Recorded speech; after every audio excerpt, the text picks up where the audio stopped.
Baguette here, and today I'm going to bring you another reloading video. Today we are going to reload a 44 Special. We are going to turn that piece of empty brass right there into a full case.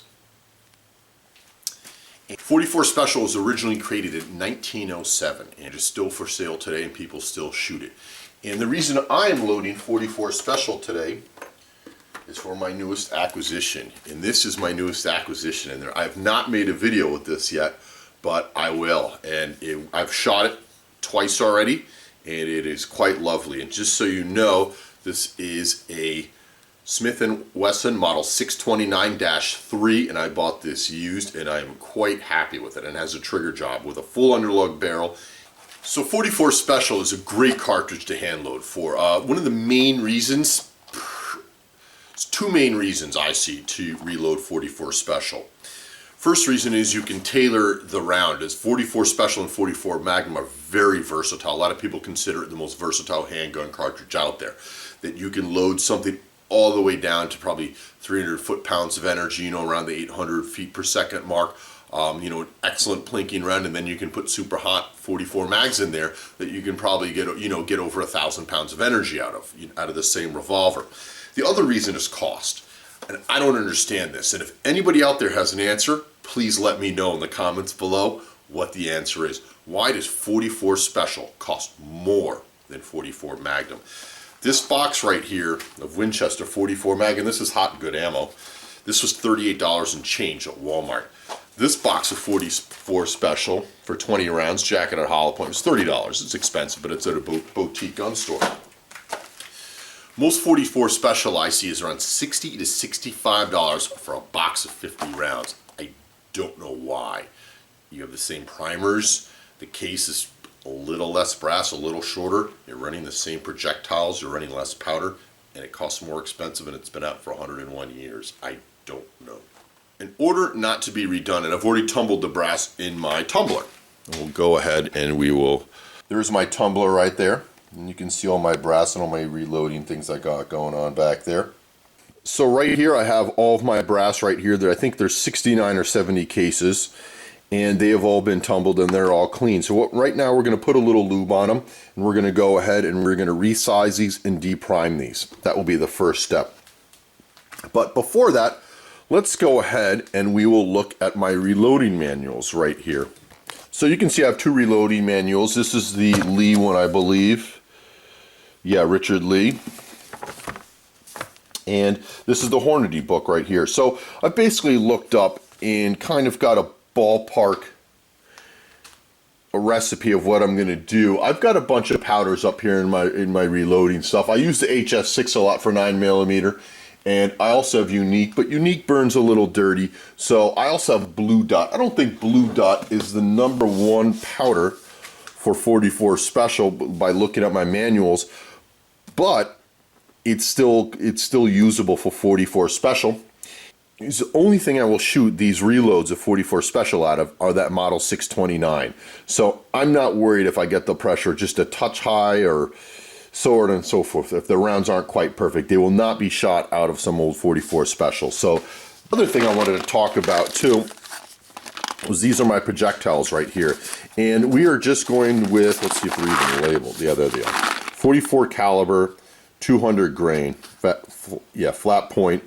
That's the diameter, 4.3. Usually 44 mag are 4.29 of an inch, but since these are just lead projectiles, and these are Hunter Supply, obviously, these are a little bigger, and that's usually the way they run. They're a little bigger if they're lead. So these you can already see are lube, so that's very nice, and these will be ready to go. An interesting thing about this, talking more about cost, is this whole box of 100 lead projectiles for my 44 is only $19. So we're going to save a fortune. I'll probably save $100. One other thing I do to my cases, even though these are carbide dies, they're extremely hard steel and they don't need lube. I am in the marine environment. I work a lot with boats, and I'm used to putting lube on everything. And I know they don't need lube, but we'll just give them a little spray. You know what? Lube won't hurt anything. And I've gotten comments and people are like, you don't need to lube them, but We'll put 2 cents worth of lube on them, not gonna hurt. So here we go. This is my RCBS Rock Trucker single stage press, and this is what we're going to use. First thing we're going to install, we have my, if you can see that in the back, there is my RCBS 44 mag, 44 special reloading die set. And we have the case holder right here. When we put the case holder in the press, just insert that as so. Then we will go ahead and we will raise the ram all the way up. This is going to be set. The last thing I reloaded with this was 44 mag, so I know that that's set for 44 mag. So we will go ahead and we will screw this all the way till it bottoms out on the press, so we resize and deprime the whole thing. So now that's touching. You don't need to a lot of people over tighten it up, maybe bring it a little tighter. I don't feel the need to.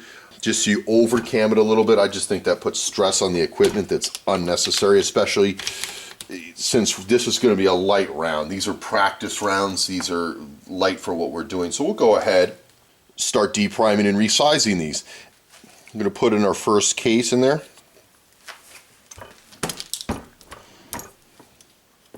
You can see now that case has been deprimed and resized.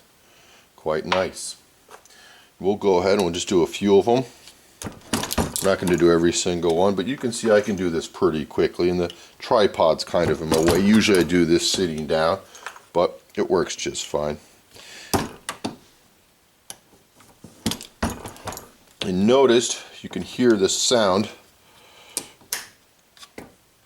of the old primer going down into the tray, which is very nice. And I'll go ahead and periodically just check, make sure everything's tight. It's all tight.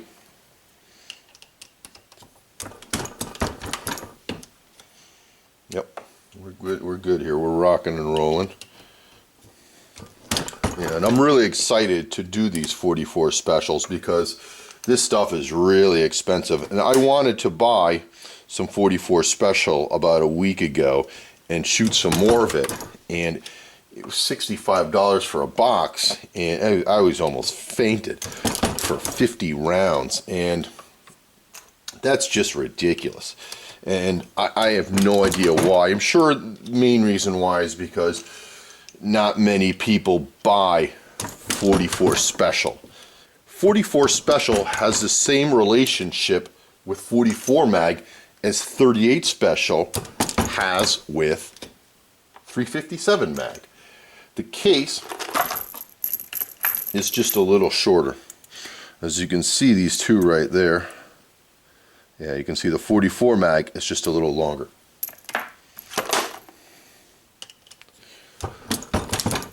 But the interesting thing about reloading, and the cool thing about reloading that I really enjoy, is the more expensive the cartridge, the more money you save reloading it. Like, I'll reload these, and this will be like, these will end up costing me 20 cents on the dollar, what brand new ones will, and that will just make me feel really good when I go ahead and shoot these. We'll go ahead and I'll finish these off quickly, and then we'll go on to our next step. Alright, as you can see, we have all of our cases. Those are all resized and deprimed. And the next step, we're going to do two steps at once. We are going to prime the cases, and we are going to expand the mouth of the cases to accept our projectiles. And the projectiles, again, are these 200 grain lead bullets, and these are already pre-lubed, which is very nice. So for the primers we're going to use a Winchester, and these are large pistol primers, and these are for standard or Magnum pistol loads. If you look at my 44 Magnum reloading video, a lot of people have given me gas on that in the past that I've only used regular large pistol primers for my 44 mag loads. That's fine. Most of the reloading manuals call for standard pistol, large pistol primers for reloading 44 Magnum, and people give me a lot of grief on that in the comments. But as you can see, it's just fine, and these Winchesters are made for both. So we'll take our little tray of 100. We'll put them in there. As you can see, they're already face up, and that's just the way we want to grab them and put them in there. So we have our large pistol and rifle cup right there, And we will go ahead and we will take our expanding die. As you can see, there's a black plug in there. That's this. And that black plug just goes inside the cartridge. It will expand it so it will accept the projectile. Put the empty case in. We're going to lower the expander onto it. There it goes. Now it's tight. Give it just a little bit more. Take a look at that. You always need the projectile. Make sure that sits in there. Yeah, it's not bad. Yeah, I can see the expansion. Yeah, you can. I don't know if that'll come up on camera, but it's not bad. Let's try another one. I think we'll be all right here. Yeah, that's fine. Yeah, there we go. That's fine. So you can see the projectile fits in there pretty easily, and the press will just press that down there, and then we'll crimp it. So we're looking pretty good right there. So I'm going to go ahead and lock. Holding the die, I will go ahead and put the locking ring down. There we go. And I will go ahead and I will prime these. So what we're going to do is going to rotate that around. Actually, no, that can stay like that. Put in our case. Put in our priming arm. Raise it. Expand it. There you go. You can see we're primed. So you can see we are moving along there. And then we're going to start using our reloading trays and keeping ourselves organized. Place a primer in there. Expand it. Prime it. Run our finger over the bottom of it. Make sure it's flush. It's flush. Looks good.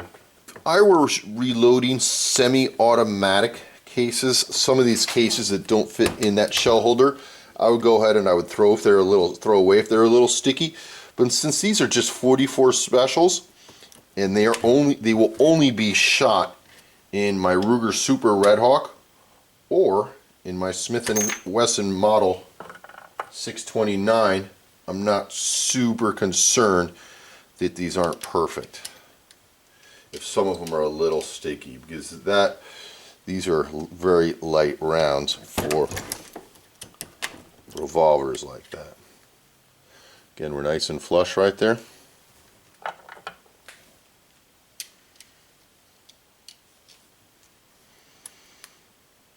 And it does feel good making these. I enjoy reloading. I enjoy spending time in my garage making good ammo,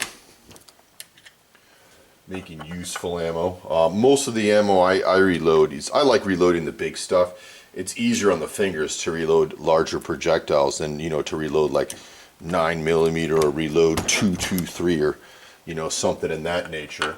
Also, you get a huge cost savings reloading these large rounds that we've talked about, which is good stuff. So every once in a while we'll go ahead and we'll take one and we'll go ahead and we're going to check it. That's perfect. That's just what we want. Bolt sits right in there. It'll get rammed right down there and be just fine. There you go. See, that was a good one. That one didn't get pressed in all the way, so we caught that one, but we're fine now. I like reloading on a single stage press. I need to buy a new progressive press for smaller stuff like 9mm, but the good thing about the Republicans being in office, and tonight is election night, is that the prices of ammo is cheap. So it's not even worth reloading these small tiny calibers like 9mm, 40 and 45. 45 maybe, but. So if you feel like cleaning the primer pockets, you can. When I reload my, like I would call my 308 Winchester, the big rifle stuff where I'm looking for maximum accuracy, I'll clean by hand each primer pocket. But something like this is just going to be kind of target ammo, and it's nothing super heavy duty, and we're not looking for maximum accuracy. I'll let it go, but that's a primer pocket tool cleaner. That's a manual one, obviously, not on a machine. So there's a big end for large primers, and it's a small end for small primers. So basically, you just take that little tool, stick it in there, your primer pocket's clean. Most of these are Starline that I bought. I don't know where, I can't remember what box these came out of that I fired those from. But they're all ones fired, so they're all pretty tight actually. This is definitely good brass. Not everyone's going in really smooth. We're moving along. Alright, so as you can see, we have finished priming our cases right here. And we have, let's see, we got 5, 9, 10, we got 63 cases. So we're happy with that. And now these are ready to get filled with powder, and they're all expanded to accept a projectile and seat the projectile. So our next step is we will remove our old die for the case expansion. We don't need this one anymore. And the powder we're going to use for this is Blue Dot, and this is the first time I've actually ever reloaded Blue Dot. I got this on sale, I remember, and yeah, shot shell and handgun powder. So I knew I could use this. Yeah, power for magnum loads, constant and accurate. So I knew I could use this, and this is the first thing I'm using it for. So we're going to go ahead and we're going to load these with 9.5 grains of Blue Dot. So they're not max, but they're on the upper half of power for 44 special, so they'll be quite nice. The other thing I recommend is when you're reloading, whatever powder you're using, put the rest of them away and keep the powder that's in your hopper out. That way you always know what's in there, because I reload a lot, and I would definitely, if I leave powder in here, I would forget within probably a minute and a half what powder I put in there. So that's probably enough powder. We'll go ahead, we'll set that aside, and we will start our throw weight. I'm pretty sure I loaded 44 Magnum with that last, so we'll get it a lot light. Right here we have our scale set to,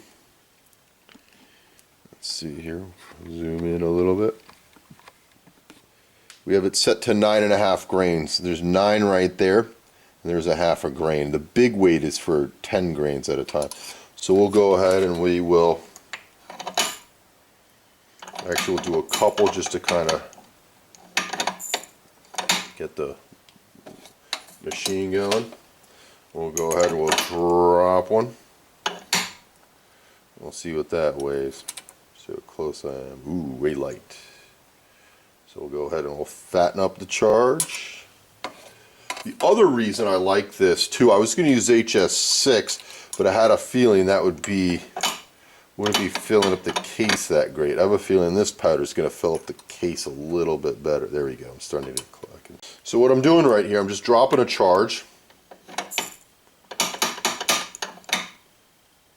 weighing it. Oh, there we go. Yeah, we're right. Yeah, we're close now.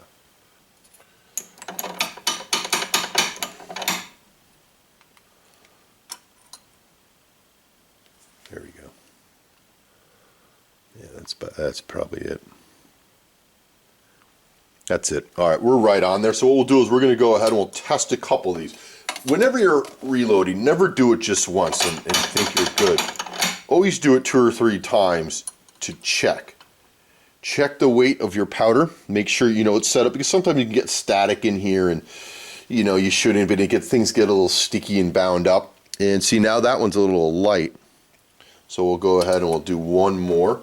I don't know, this powder is kind of a disc shape, a little flaky, so it might not be the best metering powder out there. So let's see what this one looks like. And I'm not worried, doesn't mean you shouldn't be, about being super precise with these. As I stated earlier, these are just kind of practice rounds, and they are, no matter, even if they're a little heavier with the powder charge, they're still under maximum load limitations for 44 special, and the gun they're going to be shot at, that's fine. So we're in the vicinity right there. We're probably 1/10 of a grain, just because I don't think this powder is metering that well. So we'll go ahead. So the next step here will be our bullet seating die, and our bullet seating die is this same die right here. So this is what we're going to do. We are going to take a case right here. We're going to charge the case. As you can see, that actually comes up pretty good. Yeah, you can see we're charged, and that case is probably about half full, so you could easily double charge that case. It's not going to take a triple, but you could double charge it. So be careful you only drop powder in there once. Alright, so let's go ahead and insert our bullet seating die. As we just went over, we're going to use the round cup in here, the round seeder, and we will go ahead and we will put the die in there, and we will back this out a good deal. Actually, we'll just take it out for now. We'll go ahead and insert the whole projectile in there, and we're going to lower the crimper, and this is also the crimper too. We're going to lower that on there without crimping it, lift it up just a touch. We'll put down the locking ring.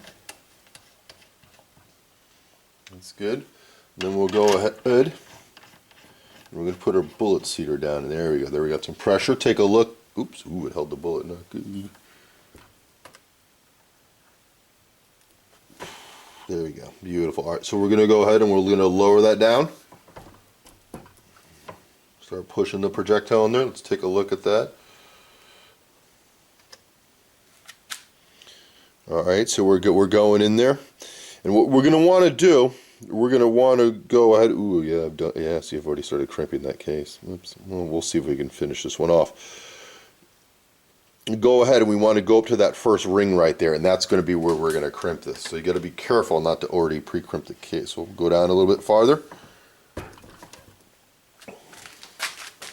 A little bit more. We're close.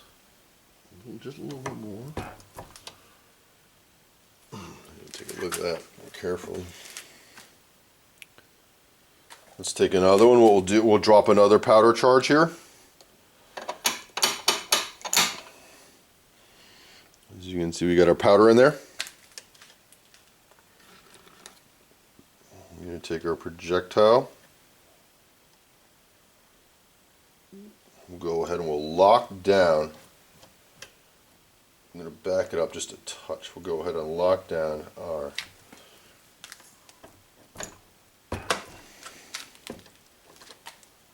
yeah, there we go. That's perfect. There we go. That's exactly what we want. Yeah. It's scraping off of some of the lead. It's alright though. It'll work just fine. Alright, so let's keep on pressing along here. Drop our powder charge. Visually verify it. That's the other thing I like about reloading big diameter stuff. It's just nice to do because you can really see what you're doing, and you can see in the case easy.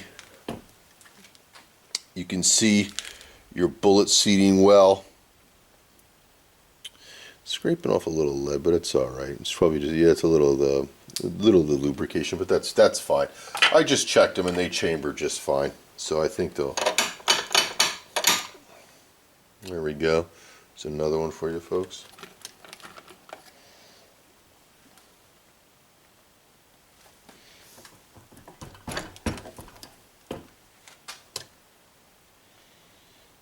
Yeah, it's just fun. Oh, yeah, these are coming up. Oh, that's perfect right there, yeah. You can see it, yeah, that's perfect. That's nice lubrication on these too.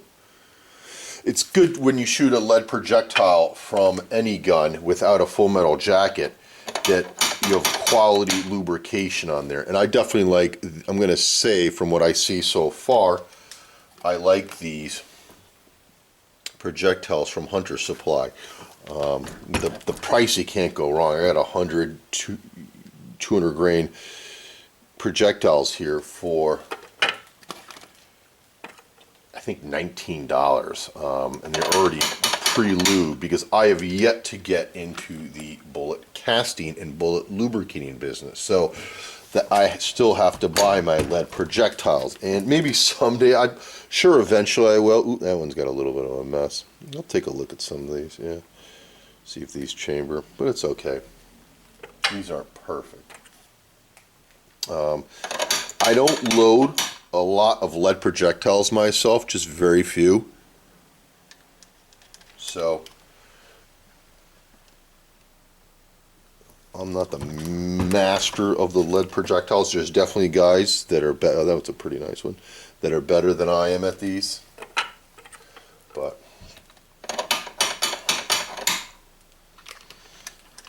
as you can see, it doesn't take too long, not too difficult. And we'll go ahead and we'll shoot these, and you know, we'll when I do my review, keep an eye out for that video for the Smith & Wesson Model 629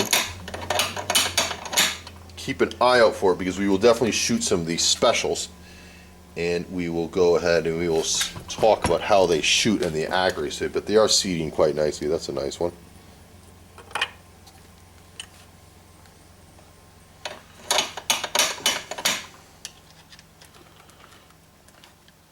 Some of this case is a little tight. Another thing we'll do too is I always like redundancy. It was not pretty, but it's alright, just a little bit. Go ahead and we'll double check our powder weight.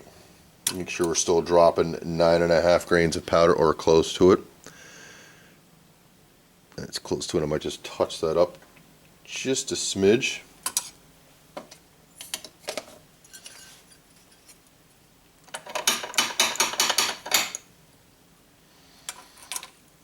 There we go. Let's get another case right here. Yeah, it's perfect. Yeah, there we go. Yeah, these are, I'm getting the hang of this now. Every case and every projectile is different, and each a little finicky. Some of them are more finicky than others, but as you can see, I'm looking at each projectile as I see them, and that's I enjoy this. This is a process that I do to save money, but also when I go out and I shoot, it makes me feel good. Gives me a, that one came out nice. Yeah, I'm getting these. Just really nice stuff. I'm going to make some good ammo here.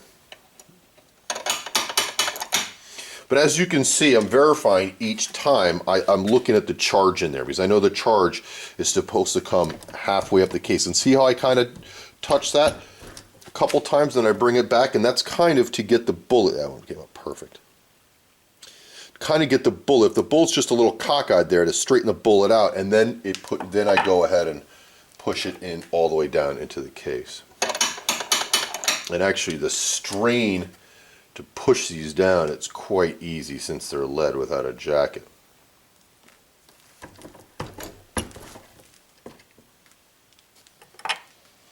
But if you have any questions at all, folks, go ahead, post them below. I try to answer my questions at least 2 or 3 times per week, sometimes more. Sometimes I can't get to them as often as I'd like to, but I usually get to all the questions, or all the nice, reasonable questions.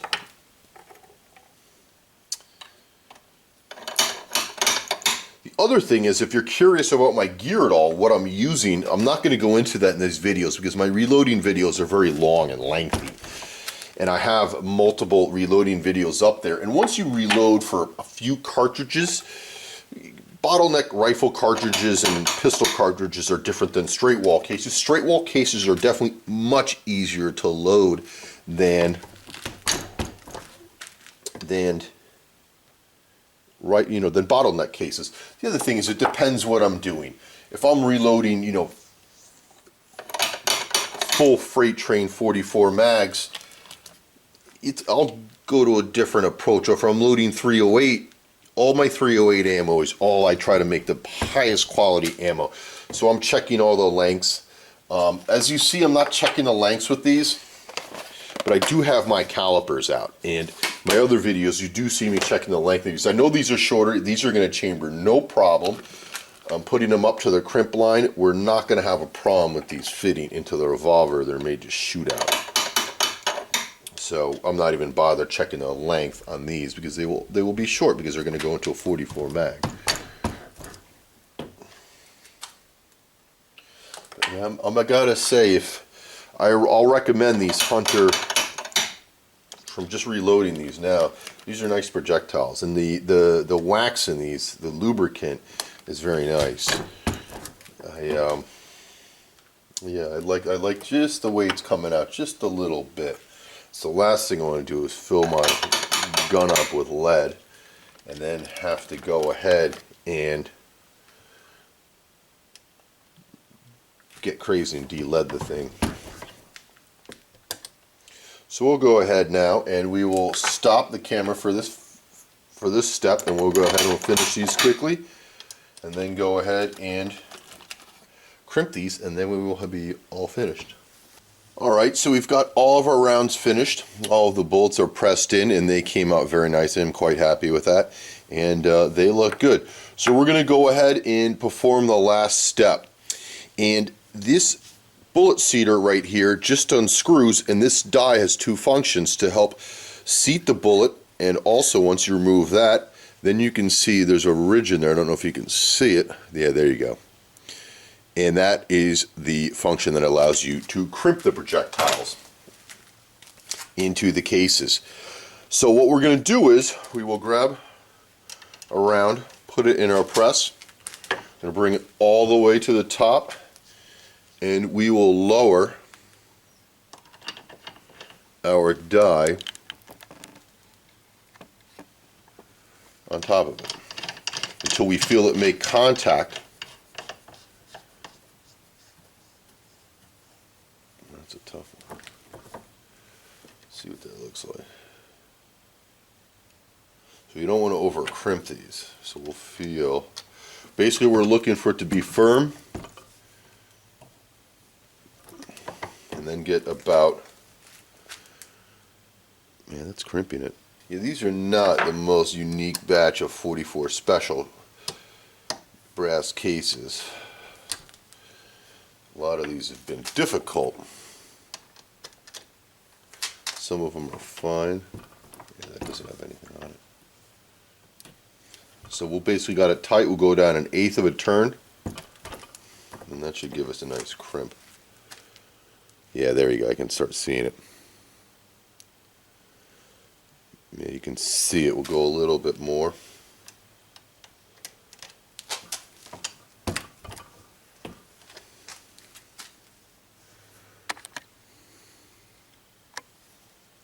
Yeah, there we go.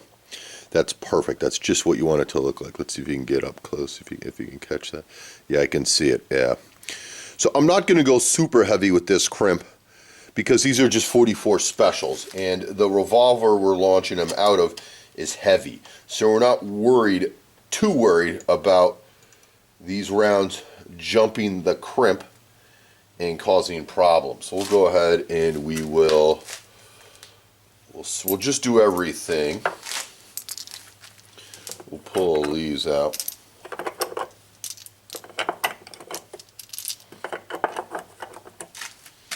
Let's start right here. Alright, let's start rolling here. So we'll place a round in the shell holder. Yep, I can feel that. Yeah, that looks perfect. Yeah, it's nice. Wipe these off. Get a little paper towel here. Wipe off that excess lube. That's perfect. Yeah, you can see that. You can just see that crimp. That's perfect. So we'll go ahead and put those in our shell holder.